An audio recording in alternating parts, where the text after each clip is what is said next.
Oh, yes. Yes, one of the best interviews I've ever given, I reckon. Well, I mean, you know, even I must admit that. But, you know, it's funny, being on the board, it'll give my whole career a completely new direction, you know.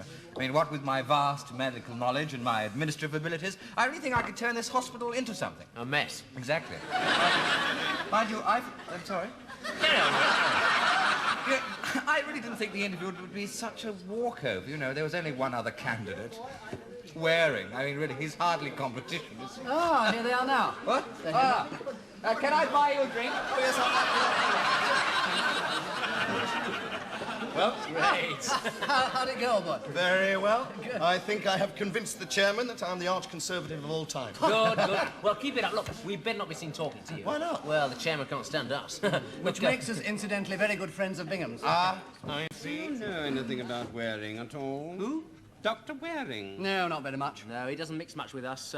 Well, between you and me. And me. And him, he's a bit of a snob, you know. Eating and all that. Yes, says all the right things. Oh. His mother's a queen or something, I don't know. No. Oh. He's having you on. She's a countess. Countess, that's it, countess. Really? Who's a countess? Nobody. Dr. Wahring's mother. What rubbish! She's Yes, just... yes, it is rubbish, isn't it? I mean, it doesn't make him any better than us, does No, it? what I'm trying to say Oh, is... come on, Larry, please, don't get on your revolutionary kick, please. What? Oh, hell. What? Oh, I mean, good work. Wonderful. Ah, Dr. Wahring, been hearing about your mother. Her antlers? I'm sorry I let it slip about your mother being a countess. We'd no idea you were so well connected. Well, yes, it comes as a surprise to lots of people.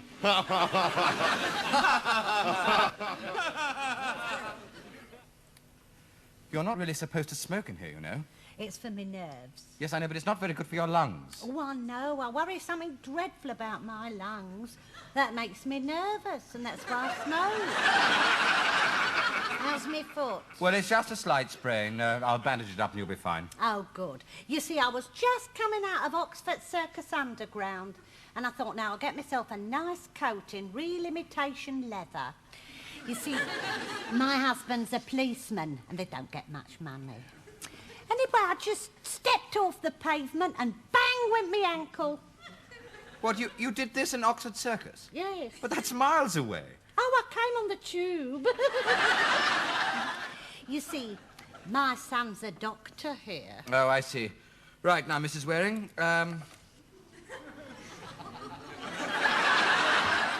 Wahring? Yes. Duncan Wahring? That's right. Do you know him? And you're his mother? Yes.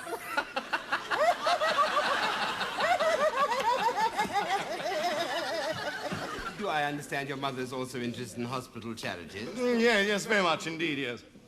Nee, well, you must bring her over for tea one day. I'd love to meet her and tell her about the sort of work we do here. Yes, I will. Unfortunately, she's in St. Moritz at the moment, skiing. This time of year? What is skiing? In St. Moritz? Excuse me, sir. Do you mind if I have a quiet word with Wahring? Not at all, carry on. Yes, Bingham. Wahring, about your mother. What? Well, I don't really know quite how to put this. What? But I've had to admit your mother into my ward. What? Yes, well, it's nothing serious. Well, just a sprained ankle. Oh, never was a very good skier, sir. But how did you come to be here? Yes, how did you come to be here, Wahring? Private plane. A private train. Plane. Oh, plane.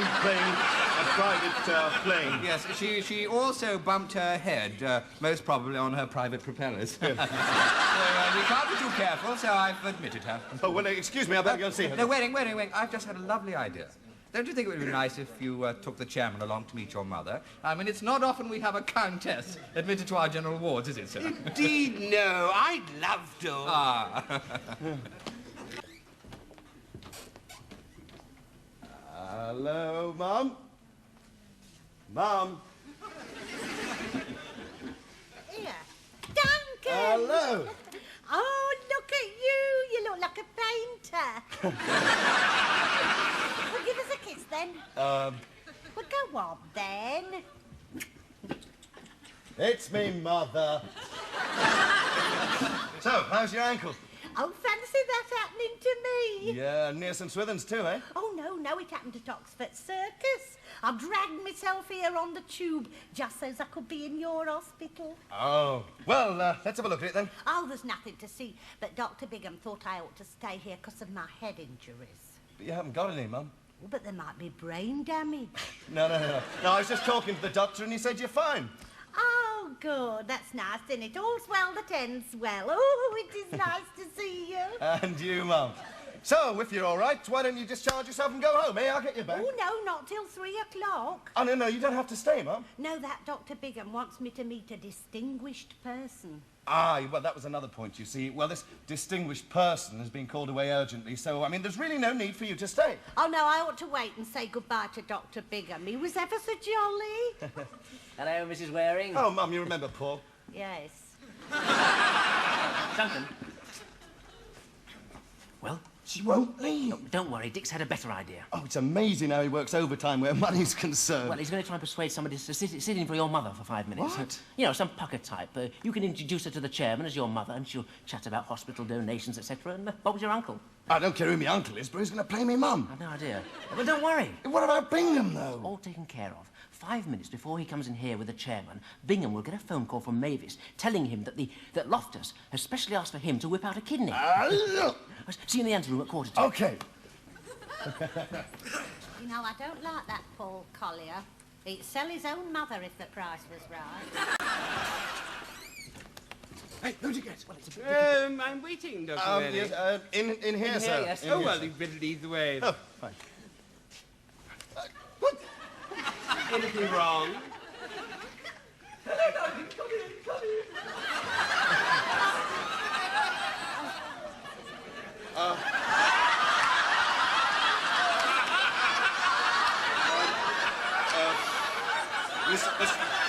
Mr. Chairman, Mr. Litchens, this is my mother.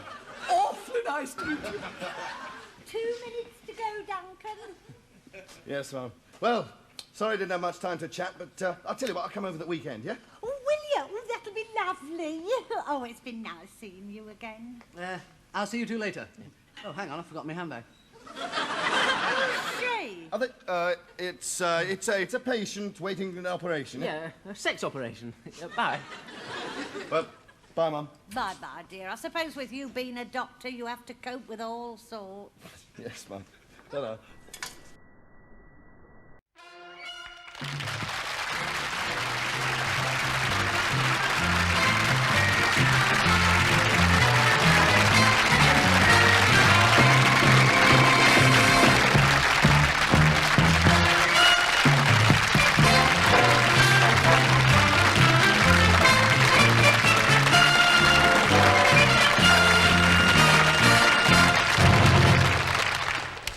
No, anyway, Mrs. Harding said she used to go there and she said she never had anything but trouble with them, what with them getting the orders mixed up. Dear me, they are terrible, aren't they? Well, Mrs. Mollet, no temperature. How's the wart?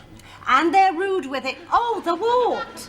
Well, it's still there. I've been putting the stuff on, but it won't shift. Isn't there anything else you can give me? Well, if it's not gone in a week, we'll try something else, all right? Oh, all right, Dr. Upton. And they get the bills wrong. They charge Mrs. Upton for 4 jars of calf's foot jelly she'd never set eyes on. Good evening, Mrs. Mollet. Oh, good evening, Dr. Griffin. I was just saying about the Greenaways, the trouble. Yes, Mrs. Hutton was just telling me. I mean, it isn't as though they were cheap. No, quite. Well, you let me know about the wart, Mrs. Mollet. I will. Do you know they charge me 28 new whatever it is for a 3-ounce wedge of Bell Peas cheese? So I said, oh, well, Mr. Greenaway, I said, if that's your attitude, Mr. Greenaway, I said, I'll buy my Norwegian lumpfish caviar elsewhere. So he said... Jolly good for you, Mrs. Mollet. And let's have a look at the wart, shall we? So he said... Oh, it's gone. So it has. Yes, marvellous. So he You said... see, I told you that stuff would clear it up. Oh, no, Doctor, it wasn't your stuff. What? No, I went to Mrs. Spot and she rubbed a snail on it. So he said to me... A snail? Yes, then she puts the snail on a thorn, and when the snail dies, the wart goes away. So he said... Yes, but you seriously don't really believe... I mean, you've been putting formaldehyde on for a long time. Yes, weeks, and it was still there. She rubs it with a snail, and it's gone in 3 days. Ah, yes, but you can't Now, really... Doctor, don't get jealous. I mean, you're only young, aren't you?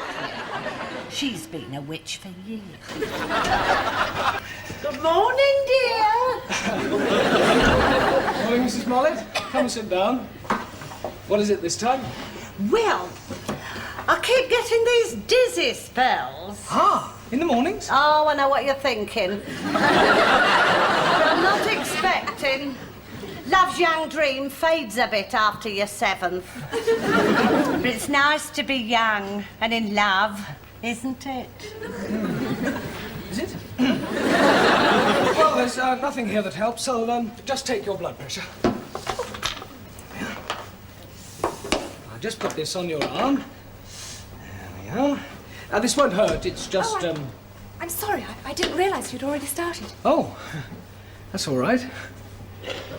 This is Dr. Barrington. I thought so. Why don't you use the sphygmomanometer in the other surgery? That one's very old. Oh, that's all right, dear. So's my arm. I'm sure it's reliable. Well, I better be off on the rounds then. Yeah. Did you sleep well last night? Yes, did you? Yes, fine. Well, you better be off. Yes. Is there anything you want me to do? Yes. No. Well, I'll be off. I'm terribly sorry, Mrs. Mollet. Must have perished. It was me that had perished for a moment. Yeah, I'll just bring the other one through. Hello, Doctor. Oh, Mrs. Mollet, isn't it? Do sit down. Look, I must apologise for Dr. Upton's behaviour yesterday. Oh, that's all right, dear. I understood. I had a bit of shopping to do anyway, and I didn't want to appear a gooseberry.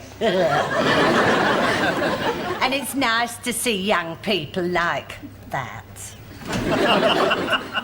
Mrs. Mollet, what are you doing in here? I'm taking surgery. But why aren't you taking it in there? Because I'm taking it in here. You're out on the rounds. I know where I am. Not sure I do. Sorry, Mrs. Mollet. I'll just get your card. It's not in there. I had it out when I dealt with Mrs. Mollet yesterday. You didn't deal with Mrs. Mollet yesterday. She walked out on you. She didn't walk out on me. She crept. Ah, here it is. You've not dealt with Mrs. Mollet before, have you? I think you'll find that 2 years ago... I can read, thank you. You're in my way. Well, I wouldn't be in your way if you were in your own surgery. Oh, stop being so petty. I've got a patient to deal with. Well... Mrs. Mollet, she's gone again. That's your fault. You really are acting stupidly. Me? What do you mean? Well, you're whispering for a start. Well, that's only because she...